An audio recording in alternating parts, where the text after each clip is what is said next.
Morning to all the students and my dear friends. मैं M S Ali and you are watching मेरे learning classes. आज हम कुछ ऐसे सेंटेंसेस की बात करने वाले हैं जो कि अक्सर इंटरमीडिएट या मैट्रिक के एग्जाम्स में ऑब्जेक्टिव के तौर पे कुछ क्वेश्चन पूछे जाते हैं।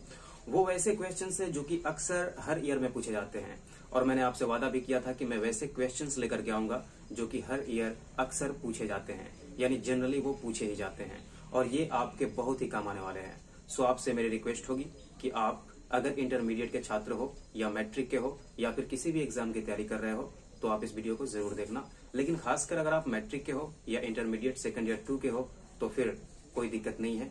आप बहुत ही अच्छे तरीके से देखो इस वीडियो को और समझने की कोशिश करो कि इस वीडियो में वो कौन कौन सी इंपॉर्टेंट चीजें बताई गई है जो कि हमारे एग्जाम के लिए बहुत ही इंपॉर्टेंट है। तो यहाँ पे मैंने कुछ 11 सेंटेंसेस लिख रखे हैं। सबसे पहला सेंटेंस है dot dot U live long और मैंने ऑप्शन दे रखे हैं मे, माइट, कैन, नीड। इन चारों ऑप्शनों में से आपको चुनना होता है सही मॉडल ऑक्सिलरी वर्ब। तो आप सही मॉडल ऑक्सिलरी वर्ब चुनोगे मे, आप मे भर दोगे। तो फिर आखिर मे क्यों? कारण तो बता दूं आपको कि आखिर मे ही क्यों, माइट क्यों नहीं, कैन क्यों नहीं और नीड क्यों नहीं। तो सबसे पहले आपको एक चीज पे ध्यान देना होगा। ये जो सेंटेंस है इसके अंत में ये एक्सक्लेमेशन मार्क है, एक के नीचे डॉट, जिसे एक्सक्लेमेशन मार्क कहते हैं, एक्सक्लेमेटरी मार्क भी लोग कहते हैं। तो ये एक्सक्लेमेशन मार्क जब भी आपको अंत में दिखे तो सिर्फ और सिर्फ मॉडल ऑक्सिलरी वर्ब में मे का प्रयोग होता है। जब किसी को हम कर्स करते हैं, ब्लेस करते हैं, विश या प्रे करते हैं तो हम मे का यूज करते हैं और इसकी सबसे सिंपल पहचान है कि अंत में ये एक्सक्लेमेशन मार्क जरूर रहता है। हर एग्जामिनेशन में, खासकर इंटरमीडिएट सेकंड ईयर की बात कर रहा हूं, हर एग्जामिनेशन में हर ईयर में से एक क्वेश्चन जरूर पूछा गया है। सेंटेंस भले ये ना हो, सेंटेंस कुछ और हो, लेकिन आपको ये एक्सक्लेमेशन मार्क ध्यान में रखना होगा और मे का सिलेक्शन करना होगा। देखते हैं दूसरे वाले को। Dot dot U mind sitting here. जब कभी भी आपको माइंड के साथ वी फॉर दिख जाए किसी भी सेंटेंस में, यहां तो मैंने माइंड के साथ सिटिंग दिया है, हो सकता है माइंड के साथ कमिंग हो, सिंगिंग हो, डांसिंग हो या कुछ भी हो। तो माइंड के साथ जब भी वी फॉर दिखे और आपके ऑप्शन में मॉडल ऑक्सिलरी वर्ब आए जैसे कि कैन, कुड, वुड, शुड, इस प्रकार से मैं ऑप्शन नहीं दे पाया हूं क्योंकि स्पेस की कमी थी। तो अगर कोई भी मॉडल ऑक्सिलरी वर्ब का ऑप्शन आपको मिले तो आप उसमें चुनाव करना वुड का। अब पता है क्यों? पहले यहाँ पे मैं इसको फिलअप कर दूं। वुड का चुनाव इसलिए करोगे क्योंकि माइंड के साथ जब भी वी फॉर आती है ना तो वो वुड वाले सेंटेंस में आती है, बाकी किसी सेंटेंस में आती ही नहीं है। आप किताब देख लेना, बहुत सारे सेंटेंसेस आपको मिल जाएंगे वुड के साथ माइंड प्लस वी फॉर का यूज। तो बात वही है जो मैंने ये नीचे वाला वाक्य लिखा है। चलो नीचे वाला पहले समझ लेते हैं। Would you mind dot to me, Would you mind dot to me. और मान लो कि यहाँ पे आपकी कुछ वर्ब्स दे दे, ये टेंसेस के अकॉर्डिंग बता रहा हूँ। मान लो कि इसमें आपका कोई वर्ब्स दे दे जैसे कि टॉक, टॉक्स, टॉक्ड और टॉकिंग, तो आप वी फॉर चुनना। याद रहे जो भी वर्ब्स देंगी एक ही वर्ब को वो अलग अलग फॉर्म्स में रूपांतरित करके देंगी, ट्रांसफर करके देगी और आपको वी फॉर चुनना है। तो आप यहाँ पे टॉकिंग कर सकते हो, TALKING। ऑप्शन नहीं दे पाया हूं, सो सॉरी इसके लिए। तो आपने क्या देखा कि माइंड के साथ वी फॉर ऑलरेडी आता ही है, तो फिर यहाँ माइंड तो है ही ना, तो फिर वी फॉर तो आएगा ही ना। मैं यही समझाने की कोशिश कर रहा था कि ये वाला सेंटेंस दो तरीके से पूछा जाता है। अगर मॉडल के हिसाब से पूछा जाए तो आपको डॉट डॉट पहले कर देता है वुड भरने के लिए, उसमें ऑप्शनाइज करता है, वो 4 ऑप्शन देता है मॉडल ऑक्सिलरी वर्ब का। और अगर आपको वो टेंस के अकॉर्डिंग पूछना चाहता है तो वर्ब के पास रिक्त स्थान देता है, खाली जगह देता है और वहां पे आपको वी फॉर भरनी होती है। इस बात का ध्यान रखना होगा। नंबर 4 की बात करें, I dot dot waiting for you from morning. आप जानते हो कि फ्यूचर परफेक्ट कॉन्टिन्यूअस टेंस में समय सूचक शब्दों के साथ सिंस नहीं आता।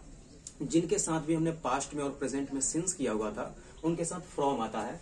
तो जब कभी भी from morning, from afternoon, from childhood, from Sunday, from March ऐसा कुछ आपको दिखे तो आप समझना कि वो फ्यूचर परफेक्ट कॉन्टिन्यूअस टेंस है। और फ्यूचर परफेक्ट कॉन्टिन्यूअस टेंस की हेल्पिंग वर्ब होती है शैल हैव बीन या विल हैव बीन।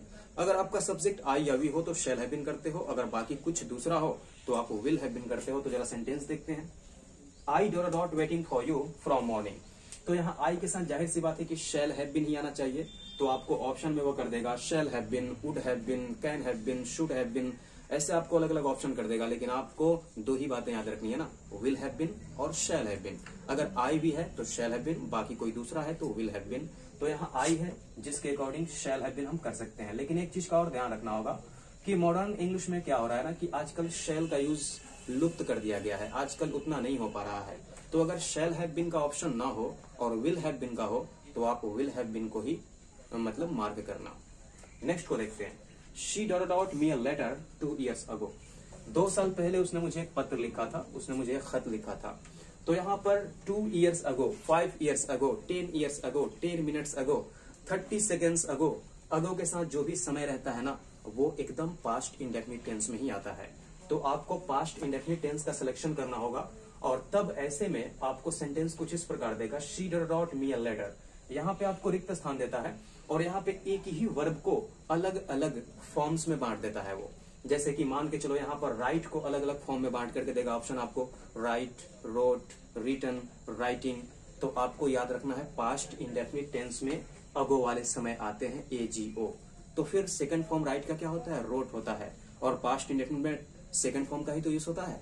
तो आप यहाँ पे रोट का इस्तेमाल करोगे, WROTE, रोट, इस प्रकार से। नेक्स्ट एग्जांपल होगा, दे डॉट कमिंग यस्टरडे। दे डॉट कमिंग यस्टरडे। यस्टरडे देखकर आपके दिमाग में एक बात आनी चाहिए कि यस्टरडे का यूज हमेशा पास्ट टाइम में होता है और तब आपको ये ऑप्शनाइज करेगा कुछ प्रेजेंट को लेकर, कुछ पास्ट को लेकर। हो सकता है आपके ऑप्शन में दे देगा एम और इज और फिर वॉज और वर। तो आप अगर वॉज वर देता है, एम इज देता है या इज आर देता है तो पहले पास्ट वाले को निकाल लेना कि भाई इसमें तो वॉज या वर ही आना चाहिए। उसके बाद सब्जेक्ट देख लेना कि सब्जेक्ट क्या है। सब्जेक्ट हमारा दे है, दे के साथ वॉज तो आता नहीं तो आप इसे वर कर दोगे, तब जाकर पूरा सेंटेंस होगा, दे वर कमिंग यस्टरडे। वे लोग कल आ रहे थे। बीते हुए कल की बात हो रही है। अगर टुमारो होता तो आने वाले समय की बात करता। वो प्रेजेंट में भी रह सकता था और फ्यूचर में भी रह सकता था, लेकिन खासकर वो फ्यूचर में रहता। नेक्स्ट देखते हैं, I dot like to meet you. जब कभी भी डॉट के बाद यानी खाली जगह के बाद लाइक टू का इस्तेमाल हुआ हो और इधर आपके ऑप्शन में मॉडल ऑक्सिलरी वर्ब हो जैसे कि वुड, शुड, कैन और मे, तो आप आंखें बंद करके ये वुड को मार्क कर लेना, क्योंकि हमेशा लाइक टू जब आता है ना तो कोई ऐसा मॉडल वर्ब नहीं है जिसके साथ लाइक टू आए सिवाय वुड लाइक टू। अक्सर स्टेज परफॉर्मेंस में बोला भी जाता है, I would like to invite mister dot, यानी वुड लाइक टू। कभी कैन लाइक टू नहीं होता, कुड लाइक टू नहीं होता, नीड लाइक टू नहीं होता, सिर्फ वुड लाइक टू ही होता है। तो लाइक टू से पहले आने वाली मॉडल वुड होती है। ये भी कई बार एग्जामिनेशन में पूछा जा चुका है। और जो भी मैंने सेंटेंसेस रखे हैं ना, जिस लेवल के सेंटेंसेस मैंने रखे हैं, जिस टाइप के सेंटेंसेस मैंने रखे हैं, इसी टाइप के सेंटेंसेस आपके मैट्रिकुलेशन या इंटरमीडिएट में आते रहते हैं। नेक्स्ट की बात करें, number 8, U dot get married next month. Next से आपको एक बात याद रखनी चाहिए कि जब कभी भी नेक्स्ट का इस्तेमाल होता है ना, फ्यूचर के लिए होता है, क्योंकि नेक्स्ट का मतलब ही होता है अगला। तो अगला क्या, आने वाला समय। तो जाहिर सी बात है कि नेक्स्ट वाले जब भी आपको कोई पीरियड मिले तो आप फ्यूचर समझना कि वो टेंस फ्यूचर होना चाहिए। तो U dot get married next month, तो आपको ये ऑप्शनाइज कर देगा, विल कर देगा, है ना। हो सकता है कि इज कर देगा, आर कर देगा, ऐसे करके, यानी एक फ्यूचर का कर देगा, एक प्रेजेंट का, एक पास्ट का, कुछ एक अलग से कर देगा, या नन ऑफ दीज कर देगा। आपको हमेशा याद रखना है कि फ्यूचर वाली हेल्पिंग वर्ब आनी चाहिए, कौन, शैल या विल। और हमारा अगर सब्जेक्ट यू है तो जाहिर सी बात है यू के साथ विल आता है, विल हो जाएगा। चलो नेक्स्ट देखते हैं, dot I come in sir, dot I come in sir. क्या मैं अंदर आ सकता हूं वहां से, ये परमिशन लिया जा रहा है। और जब भी फॉर्मल परमिशन लिया जाता है ना तो हम मे का इस्तेमाल करते हैं। तो यहाँ पे ये तो बहुत ही आसान है, आप लोग तुरंत इसे मार्क कर सकते थे मेरे बिना बताए हुए भी, मे आई कम इन सर। या फिर आप कुड का भी इस्तेमाल कर सकते हैं। हो सकता है अगर ऑप्शन में मे हो ही नहीं, कुड हो, कैन हो, माइट हो और शुड हो, तो आप सिलेक्शन कुड का कर सकते हो, क्योंकि कुड भी फॉर्मल है, मे भी फॉर्मल है। लेकिन मे प्रचलन में ज्यादा है, कुड का इस्तेमाल लोग नहीं करते हैं, इसलिए मे ज्यादा चलता है। जबकि कुड भी किया जा सकता है पोलाइट रिक्वेस्ट के साथ। और हम अपने सर से जब परमिशन लेते हैं, अनुमति लेते हैं, तो जाहिर सी बात है पोलिटनेस के साथ ही लेते हैं। तो कुड भी चल सकता है अगर ऑप्शन में मे ना हो तो। इसकी बात कर लेते हैं 10 नंबर की, I dot writing a letter for 2 hours। मैं 2 घंटे से एक पत्र लिख रहा हूँ। जब भी कोई समय सूचक शब्द आ जाए फॉर के साथ या सिंस के साथ, तो आपके मन में 2 चीजें आनी चाहिए, प्रेजेंट परफेक्ट कॉन्टिन्यूअस टेंस या past perfect continuous tense. Present perfect continuous tense में होता क्या है, हैव बीन, हैज बीन के साथ वी फॉर लगानी पड़ती है, और पास्ट परफेक्ट कॉन्टिन्यूअस में होता है कि हैड बीन के साथ वी फॉर लगानी होती है। तो ये आपका ऑप्शन बताएगा कि आपका ऑप्शन प्रेजेंट को टारगेट करके दिया है या फिर पास्ट को टारगेट करके दिया है। प्रेजेंट को टारगेट करके देगा तो हैव बीन या हैज बीन ही सही ऑप्शन आना चाहिए, और पास्ट का अगर टारगेट किया होगा तो हैड बीन आना चाहिए, लेकिन ज्यादा संभावना होती है प्रेजेंट वाले की।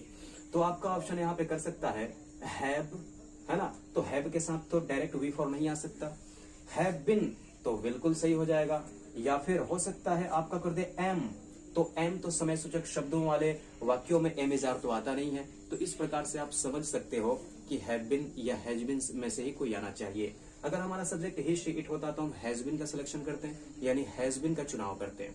तो ये आप पे निर्भर करता है, अगर आपने टेंस पढ़ा हुआ है तो। अगर आपने नहीं पढ़ा है तो पहले आप पढ़ लो, क्योंकि बिना टेंस पढ़े आप इन चीजों को अच्छे से नहीं समझ पाओगे। मैं चाहे जितनी भी अच्छी तरह से आपको समझाने की पूरी कोशिश करूं, लेकिन कुछ अधूरा रह जाएगा। सबसे अंतिम सेंटेंस की बात करें, she does not seen the Taj Mahal, और यहाँ पे मैंने ऑप्शन भी दे रखा है हैव, हैज, इज और आर। तो याद रखना कि कभी भी V3 तीन ही टेंसेज में खासकर आती है, प्रेजेंट के तीसरा, पास्ट का तीसरा या फ्यूचर का तीसरा। यानी प्रेजेंट का तीसरा हैव या हैज के साथ V3, पास्ट का तीसरा यानी हैड के साथ V3, और फ्यूचर का तीसरा विल हैव और शैल हैव के साथ V3 का आना।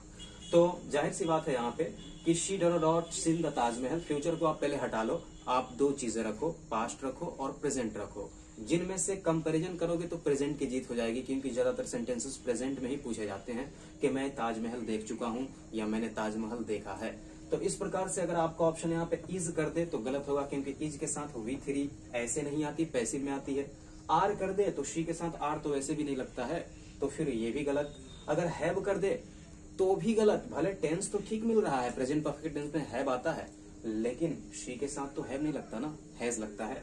तो आप सिलेक्शन हैज का करोगे, she has seen the Taj Mahal. यानी देखे जाए तो अधिकांश सेंटेंसेस हमारे टेंस के ही होते हैं। मैं पूरी कोशिश करूंगा कि इससे भी बेहतरीन और इससे भी इम्पोर्टेंट कुछ सेंटेंसेस आपके लिए नेक्स्ट वीडियो में लाऊं, ताकि आपके एग्जामिनेशन में जो क्वेश्चन आपसे पूछे जाते हैं वैकल्पिक तौर पे, ऑप्शनल तौर पे, वो आप बहुत ही अच्छे तरीके से कर पाओ, बहुत ही बेहतरीन तरीके से कर पाओ, और अच्छे से अच्छे मार्क्स लाने की या प्राप्त करने की आप कोशिश कर सको। मिलते हैं नेक्स्ट वीडियो में। आप मुझे कमेंट के जरिए जरूर बताना कि ये वीडियो वाकई में अच्छी थी या नहीं, और इसमें कोई कमी हो तो भी बता सकते हो आप लोग कि सर कुछ और भी इसमें होना चाहिए था, या कुछ और सरलता से बताते, कुछ और समझाकर बताते, या जो ऑप्शन आप नहीं दे पाए वो लिख कर बताते तो ज्यादा अच्छा होता। आपकी जो भी राय हो, जो भी एडवाइस हो, आप मुझे सजेस्ट कर सकते हो कमेंट बॉक्स में। मिलते हैं नेक्स्ट वीडियो में, तब तक के लिए bye bye, take care and have a good day to all.